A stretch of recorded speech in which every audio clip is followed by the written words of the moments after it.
नमस्कार, स्वागत है आपका राज्यसभा टीवी के इस विशेष कार्यक्रम खास मुलाकात में। हमारे साथ बात करने के लिए आज जुड़ रहे हैं देश के केंद्रीय जल शक्ति मंत्री गजेंद्र सिंह शेखावत।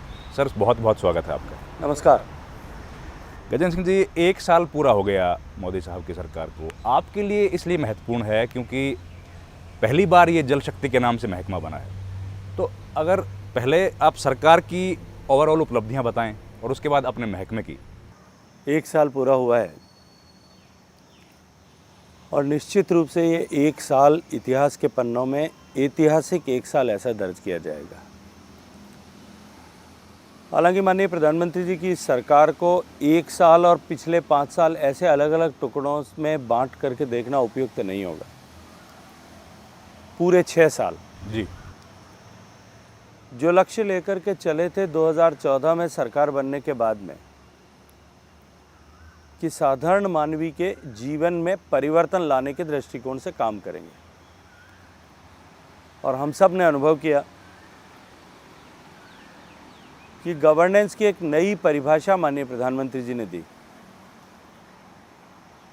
देश की आज़ादी के बाद से योजनाएं प्रत्येक सरकार ने बनाई थी, हर एक सरकार ने अपने हिसाब से काम किया था, चाहे देश की सरकार हो, प्रदेश की सरकार हो, हर चुनी हुई सरकार ने अपने अपने हिसाब से डेवलपमेंट का काम किया जी। लेकिन पहली बार भारत जैसे विशाल देश में, विकसित देश में माननीय मोदी जी की सरकार थी जिसने कहा कि हम जो भी कार्यक्रम हाथ में लेंगे वो 100% संपूर्णता के लक्ष्य पर लेंगे। ये जो वर्ष पिछला एक हुआ है, जन सामान्य के जीवन में परिवर्तन लाने के बचे हुए कार्यों में की श्रृंखला में जो सबसे महत्वपूर्ण था कि हम हर घर तक पीने का पानी पहुंचाएं और पानी जैसे महत्वपूर्ण विषय पर काम करें।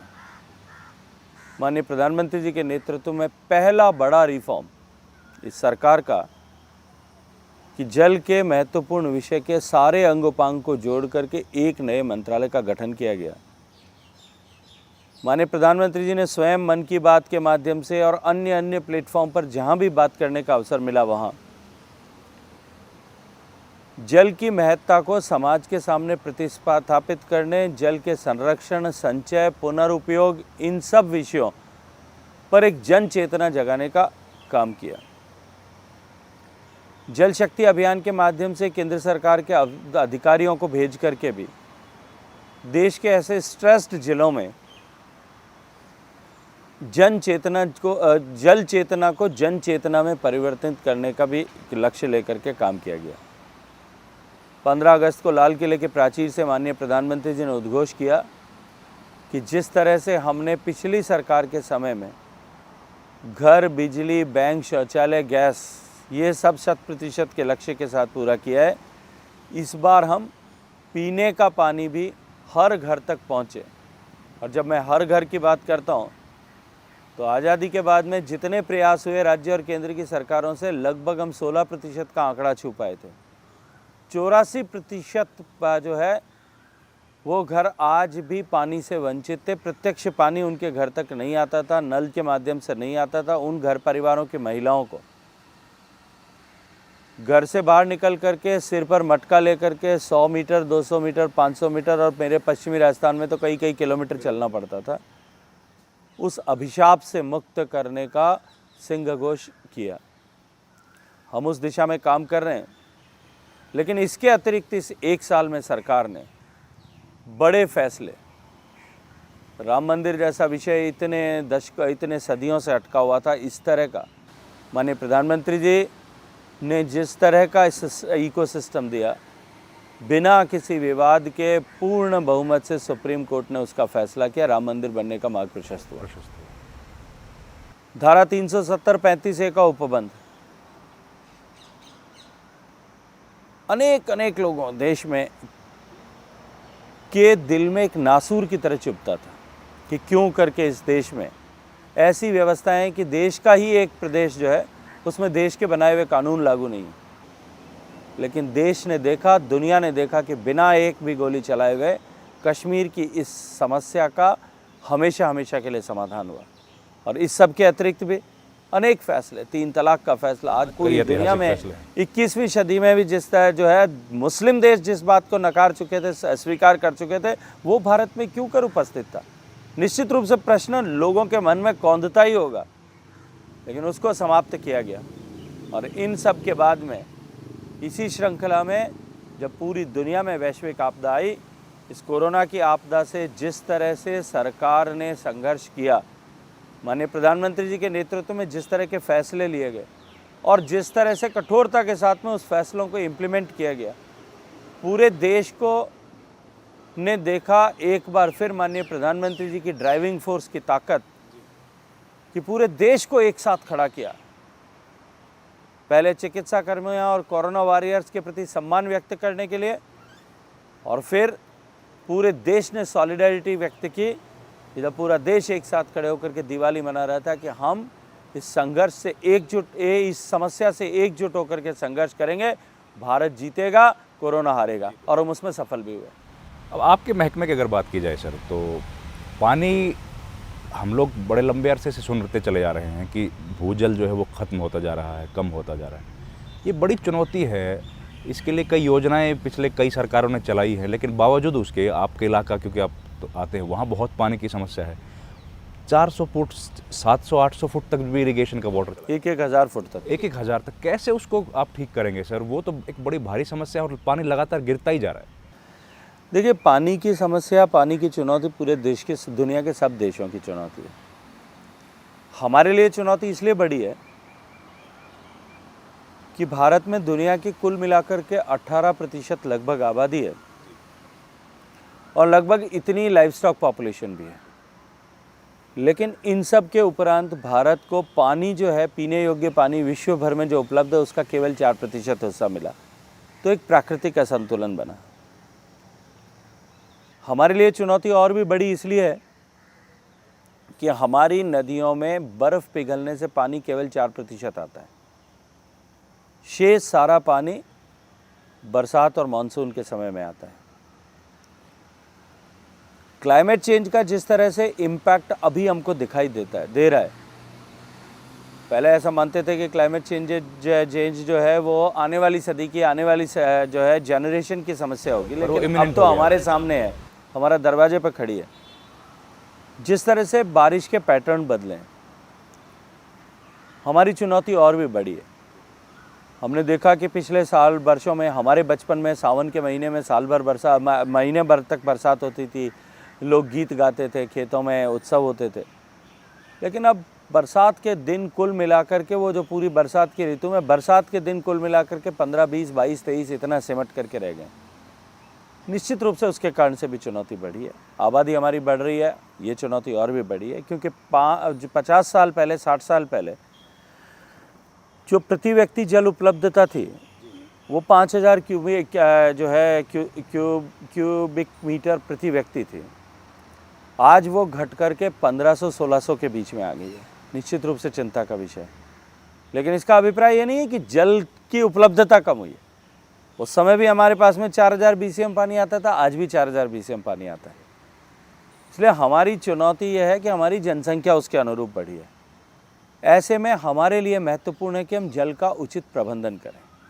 और अब जो विषय जो आपने कहा कि भूगर्भ का जल, सिमटता हुआ जल, निश्चित रूप से चिंता का विषय है, क्योंकि दुनिया में सबसे ज़्यादा भूगर्भ जल का दोहन करने वाला देश भारत है।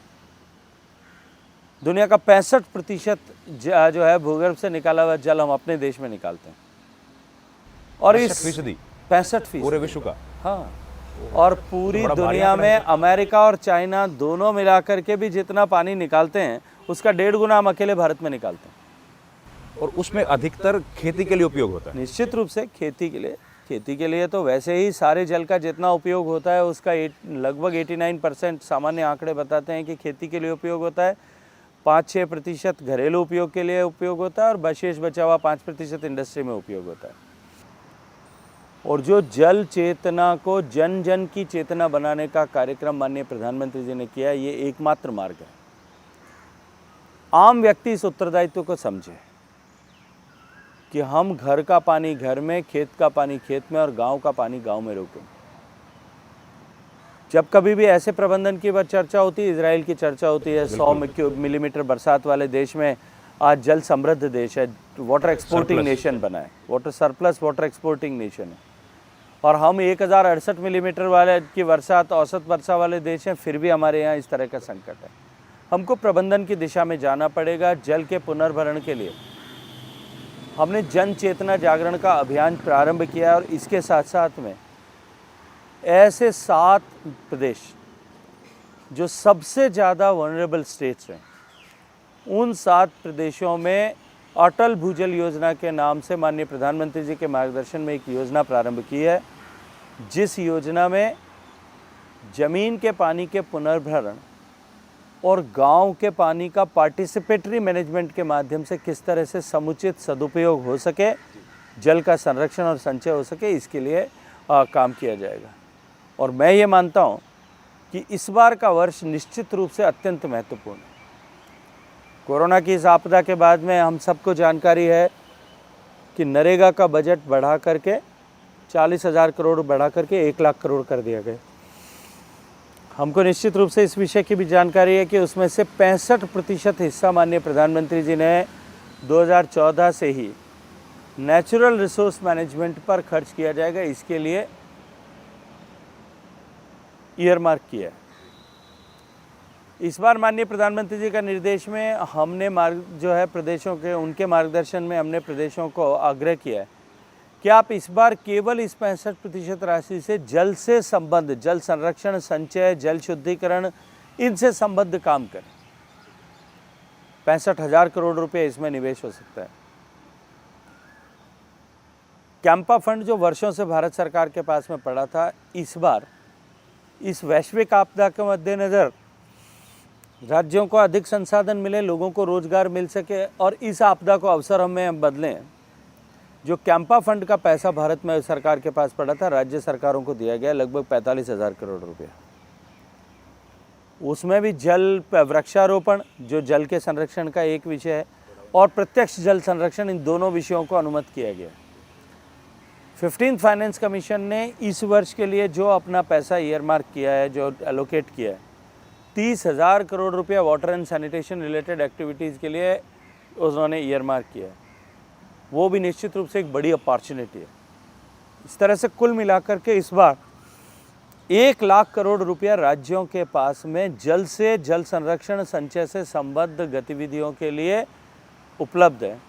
निश्चित रूप से एक बड़ी राशि है। इस 1.5 लाख करोड़ रुपए का अगर ठीक से निवेश होगा तो ये वर्ष जो है भारत के आने वाले समय में जल समृद्ध भारत जब बनेगा, उस समय ये एक मील के पत्थर के रूप में याद किया जाएगा। सर, मैं ये दोबारा से एक बार फिर पूछना चाहूँगा कि वो इलाके जहाँ पे पानी हज़ार फीट चला गया है, वो सीधे खेती से जुड़े हुए हैं। किसान पानी की कमी की वजह से खेती छोड़ने पर मजबूर है। क्या हमारी योजनाएं पीछे, जाहिर है प्रबंधन की कमी रही है, जिसकी वजह से आज पानी उतना नीचे चला गया? आपने बताया 90% के करीब हम लोग भूगर्भ जल उपयोग करते हैं।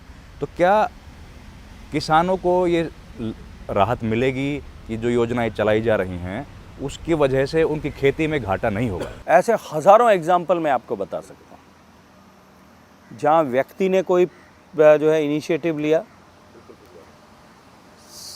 ग्राम पंचायत ने कोई इनिशिएटिव लिया, कुछ लोगों ने समूह बना करके इनिशिएटिव लिया, किसी एनजीओ ने इनिशिएटिव लिया, किसी संस्था ने इनिशिएटिव लिया, या कुछ एक उदाहरण कि जहां पूरी राज्य की सरकार ने मिलकर के एक जन आंदोलन बनाया। ऐसे हज़ारों उदाहरण मैं आपको दे सकता हूं कि जहां इस तरह की प्रक्रिया प्रारंभ हुई, वहां स्थिति कुछ ही वर्षों में परिवर्तित हो गई और वापस वही जल समृद्धि लौटी है। मतलब जन भागीदारी की बात आप कर रहे हैं? जन निश्चित रूप से, मैंने पहले भी ये कहा कि इन सब कामों में जन सहभागिता पहली आवश्यकता है। अनेक उदाहरण हम देख सकते हैं। महाराष्ट्र में रालीगंज सिद्धि से लेकर के पोपट पवार के हिवड़े बाजार से लेकर के राजस्थान के अनेक गांवों के उदाहरण दे सकते हैं। राजस्थान के लामपोडिया का उदाहरण दे सकते हैं। बांदा का उत्तर प्रदेश का उदाहरण देख सकते हैं। अनेक ऐसे उदाहरण हैं यहाँ एक व्यक्ति चला, उसके साथ लोग जुटे, गांव के सब लोग जुटे और आज वो गांव वर्षों से जल समृद्ध है। न केवल वो गांव जल समृद्ध है, उसके आसपास के गाँव 50-50 गाँवों में जल समृद्धि आई। संस्थाओं ने काम किया, वहाँ परिवर्तन आया है। पानी फाउंडेशन ने काम किया है, सहेली फाउंडेशन ने काम किया, अनेक लोगों ने काम किया, अनेक संस्थाओं ने देश में काम किया। जल भागीरथी फाउंडेशन ने मेरे पश्चिमी राजस्थान के क्षेत्र में खूब काम किया। लेकिन इन सब के अतिरिक्त राज्य सरकारों ने भी किया। गुजरात में जब माननीय प्रधानमंत्री जी गुजरात के मुख्यमंत्री थे, उन्होंने सुजलाम सुफलाम योजना प्रारंभ की थी। गुजरात के बहुत सारे ज़िलों में जो भूगर्भ के जल का स्तर गिरता हुआ स्तर था, वो रिवर्स ट्रेंड होकर के बढ़ने लगा, रिचार्ज हुआ वहाँ, रिचार्ज हुआ, वापस बढ़ने लगा।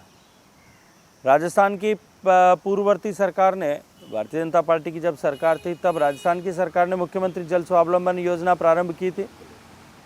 अनेक जिलों में जब उसे जल अभियान और जन अभियान के रूप में लिया गया, अनेक जिलों में बहुत सारे ऐसे ब्लॉक्स थे जिनका ओवर एक्सप्लॉइटेड या क्रिटिकल थे, उनका ट्रेंड बदला और उनका एलिवेशन हुआ। अगर वो क्रिटिकल थे तो सेमी क्रिटिकल में आए, और सेमी क्रिटिकल थे तो सेफ में आए, या ओवर एक्सप्लॉइटेड थे तो सेमी क्रिटिकल जोन में आए। डिग्री अपने आप उनकी डिग्री इम्प्रूवमेंट हुआ जी। तो इस तरह से यदि सभी लोग मिलकर के इसमें प्रयास करेंगे, लेकिन ये संभव तभी है क्योंकि जब जन जन की भागीदारी जुटे, क्योंकि मैं पानी बचाऊं, मैं पानी का संरक्षण करूं और हम सब मिलकर के पानी का प्रबंधन करें, ये अगर विचार जन सबके मन में होगा तभी ये परिवर्तन आ सकता है। आपने इस साल का जिक्र किया सर कि बड़ा अहम साल है।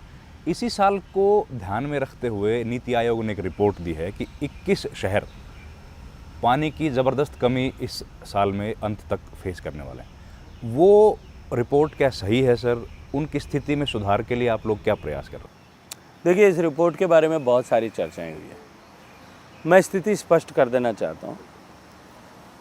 नीति आयोग ने ऐसी कोई रिपोर्ट पब्लिश नहीं की थी।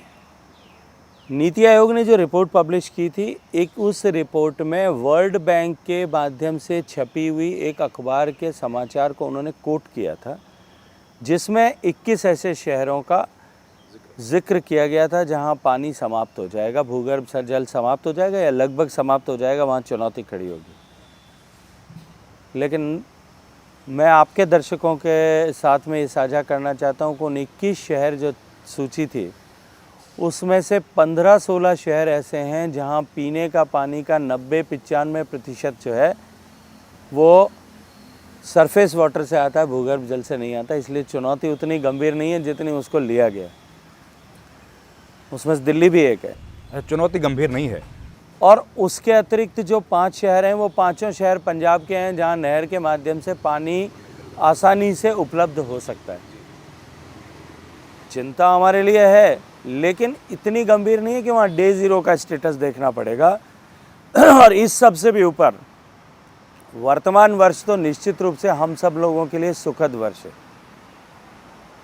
क्योंकि देश के कुल 5,500 के आसपास जो मीडियम और लार्ज स्केल के रिजर्वायर्स हैं, बांध हैं, उनमें से 132 बांधों की मॉनिटरिंग हम अपने यहाँ भारत सरकार के स्तर पर करते हैं कि उनमें पानी के लेवल्स क्या हैं, कितना पानी अवेलेबल है, कि इसकी सबकी सूचना संग्रहण करते हैं, उसकी मॉनिटरिंग करते हैं। और ये 132 बांध ऐसे हैं जिनमें देश की कुल जल संधारण क्षमता जो है उसका 66% पानी आता है। 66%। तो पूरे देश को ये बांध रिप्रेजेंट करते हैं, देश की स्थिति को रिप्रेजेंट करते हैं।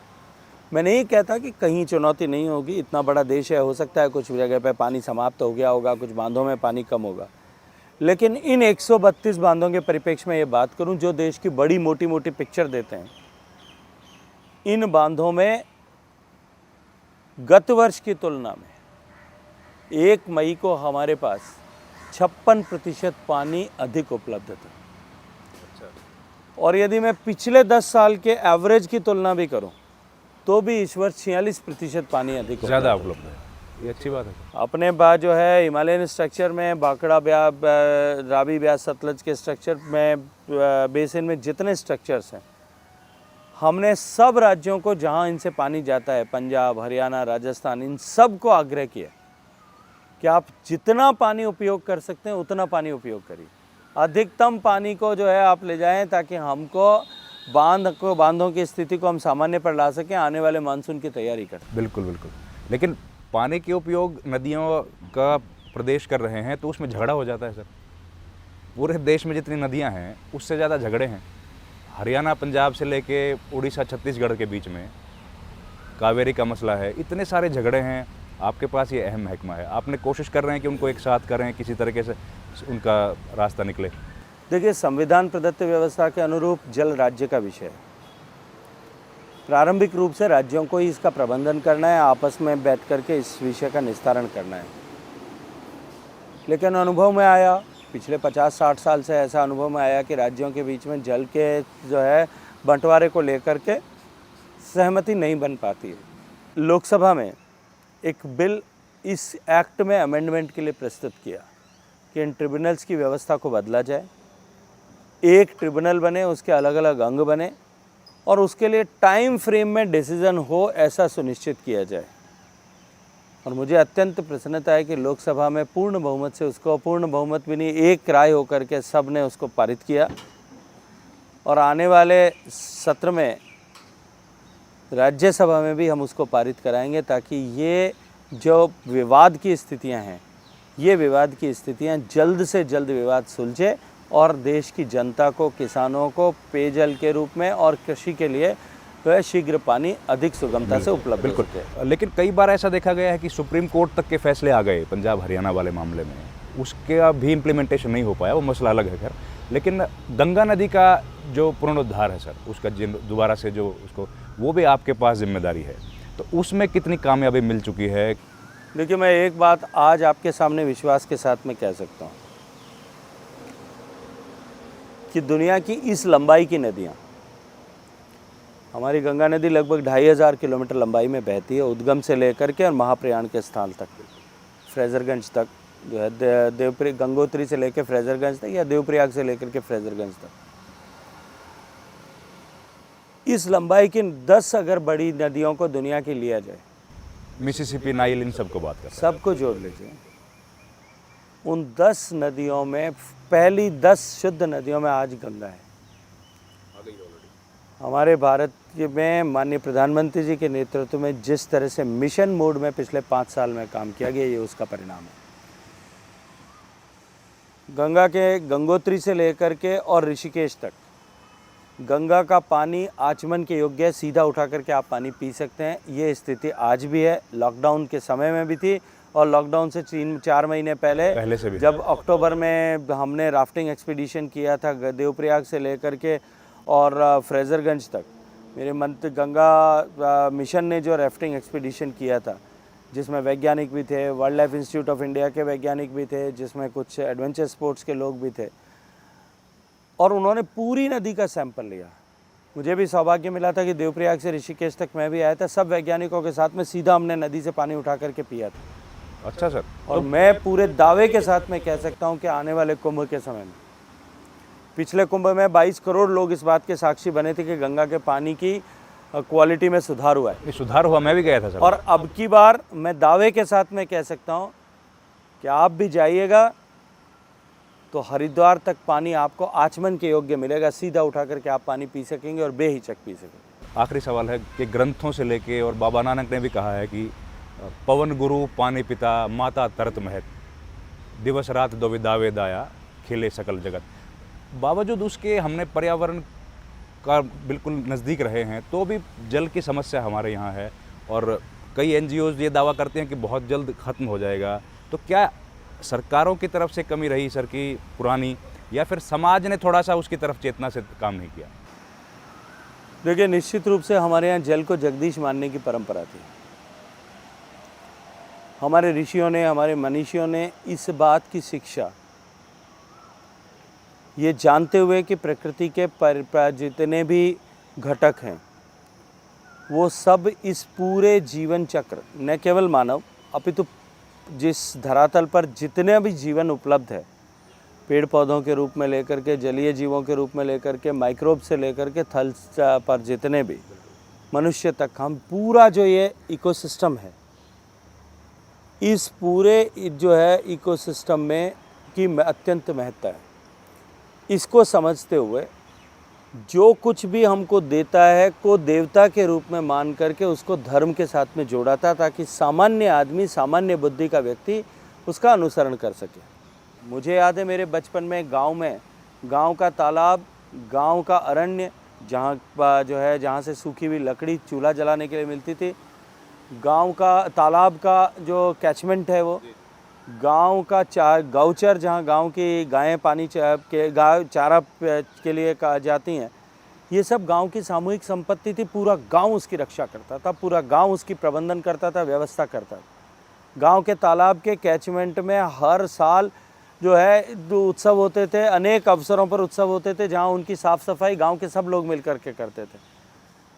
अमावस्या के दिन निश्चित रूप से गांव की महिलाएं जो है वो मिट्टी निकाल करके तालाब से बाहर डालती थी और गांव के लोग जो है पुरुष लोग उसमें कांटे झाड़ झंकार साफ करके उसको शुद्ध बनाए रखते थे, उसके लिए प्रयास करते थे। लेकिन कालांतर में वो खो गया। देखिए, सरकार भी समाज की ही प्रतिबिंब होती है, समाज से ही बन करके आती है, मैं ऐसा मानता हूँ। तो इसी तरह से धीरे धीरे हम इन सब विषयों से दूर हो गए और उसका नुकसान हुआ। और उसका ये परिणाम हुआ कि आज दुनिया के सबसे ज़्यादा कंटेमिनेटेड वाटर रिसोर्सेज वाला देश भारत है। दुनिया का सबसे कम कार्बन कंटेनेंट और माइक्रोबियल लाइफ जिस धरती पे है, ऐसी खेती योग्य धरती भारत में है। तो निश्चित रूप से हमारे यहाँ चुनौतियाँ बढ़ी है। लेकिन पिछले वर्षों में जिस तरह से जैविक खेती से लेकर के पर्यावरण के घटकों के पुनः शुद्धिकरण के लिए हम सब ने एक मिशन मोड में काम किया है, माननीय प्रधानमंत्री जी ने जिस तरह से अपनी व्यक्तिगत क्षमता में इसको ड्राइव किया है, लोगों के नज़रिया बदला है, सोच बदला है। मैं एक घटना के साथ में अपनी बात समाप्त करना चाहता हूँ। कुछ दिन पहले हवाई जहाज़ में, लॉकडाउन से पहले, मुंबई से दिल्ली आ रहा था। इंडिगो का हवाई जहाज़ था, 3 जनों की सीट थी। मेरे साथ में मेरी सीट में सहयात्री के रूप में एक महिला और उनकी छोटी सी 5-6-7 साल की बच्ची बैठी थी। जब एयर होस्टेस ने, परिचारिका ने ला करके पानी दिया, मैंने अपने ग्लास से पूरा पानी पिया, ग्लास को क्रश करके अपने हाथ में रखा। उस बच्ची ने भी लगभग पूरा पी लिया था, ग्लास हाथ में पकड़ रखा था। उनकी माताजी ने एक घूंट पानी पिया, ग्लास को टेबल पे रख दिया। जब वो परिचारिका वापस ट्रैश इकट्ठा करने के लिए आई, उस बच्ची ने अपना बचा हुआ पानी पिया, मेरा ग्लास लिया, अपना ग्लास लिया और जो है ट्रैश में डाला। उनकी माताजी जो शायद कुछ किताब पढ़ रही थी, उन्होंने एक घूंट पिए हुए पानी को, बाकी बचे हुए पानी को उठा करके वो डालने में जब उद्धृत हुई, उस बच्चे ने रोक करके कहा, माँ आप पानी को वेस्ट नहीं कर सकते, मोदी जी ने कहा है। बहुत अच्छा, ये तो बिल्कुल यही है जागरण सर। तो ये जो चेतना समाज में यदि व्याप्त हो जाएगी तो निश्चित रूप से इन समस्याओं से, इन चुनौतियों से हम पार पा सकेंगे। यही एकमात्र मार्ग है। इसलिए मैंने बार बार कहा कि जल के आंदोलन को जन जन का आंदोलन बनाना पड़ेगा। उसके लिए सरकार को, गैर सरकारी संस्थाओं को, सारे मीडिया चैनल्स को और समाज में समाज को ड्राइव करने वाले जितने फोर्सेस होते हैं, आज फिल्म स्टार्स हैं जो समाज को ड्राइव कर सकते हैं, उनको आज उनमें चेतना जागृत कर सकते हैं। रोल मॉडल्स हैं, स्पोर्ट्स के स्टार्स रोल मॉडल्स हैं, वो इस दिशा में चर्चा करें। प्रिंट मीडिया, न्यूज़ और इलेक्ट्रॉनिक मीडिया इस दिशा में काम कर सकती है। इसके अतिरिक्त जो है हमारी जुडिशरी और इस दिशा में काम कर सकती है। हमारे जो है राइटर्स, लेखक इस दिशा में काम कर सकते हैं।